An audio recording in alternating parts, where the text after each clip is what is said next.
అంటే ఒక మాస్టర్ ట్రైనర్స్ని తయారు చేద్దాం. 50 మంది నుంచి 70 మంది మాస్టర్ ట్రైనర్స్ని తయారు చేసి ఈ కాన్సెప్ట్ని ఎక్కువ మందికి అర్థమయ్యేలా చెప్పి దీన్ని ముందుకు తీసుకెళ్ళాలి. దాంట్లో భాగంగా మిమ్మల్ని అందరినీ ఇక్కడ పిలవడం జరిగింది.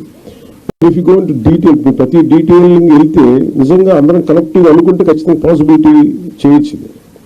కాకపోతే వ్యక్తితో మొదలవాలి. సో నేను పొద్దున్న పెట్టిన ప్రతిపాదన కూడా ఏంటంటే, నాకు అనిపించింది ఆయనతో మాట్లాడినప్పుడు, ముందు నేను ఎక్కడైతే ఉంటున్నా నా క్యాంప్ ఆఫీస్ కానీ, లేదంటే నేను ఇప్పుడు నా ప్రైవేట్ క్యాంప్ ఆఫీస్ కానీ, లేదంటే జనసేన పార్టీ ఆఫీస్ కానీ, ముందు వీటితో మొదలు పెడదాం.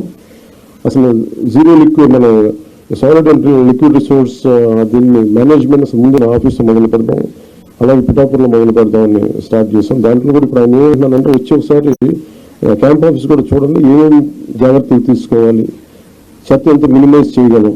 ఎందుకంటే దాదాపు 169 ఈ వేస్ట్ ఐటమ్స్ ఉన్నాయి. మన చిన్న వాడేసిన బ్యాటరీలు కావచ్చు, ప్లాస్టిక్ కవర్ కావచ్చు, ప్రతి దానికి ఒక యూనిట్స్ ఉన్నాయి. ఇంక్లూడింగ్ ఈ బ్యాటరీస్ మనం పడేస్తే అవి ఎవరో తీసుకెళ్తారు, కానీ దానికి సంబంధించిన వ్యక్తులు ఆ లోపల ఉన్న హెజార్డస్ మెటీరియల్ అంతా ఇనుము వరకు అవుటర్ లేయర్, బ్యాటరీ లేయర్ తీసుకొని అది అమ్మేస్తారు, కానీ లోపల ఉన్న హెజార్డస్ మెటీరియల్ అంతా అక్కడ వదిలేస్తారు. దీన్ని ఈ పొల్యూషన్ కంట్రోల్ నామ్స్ ప్రకారం కొన్ని యూనిట్స్ కానీ ఇవ్వగలిగితే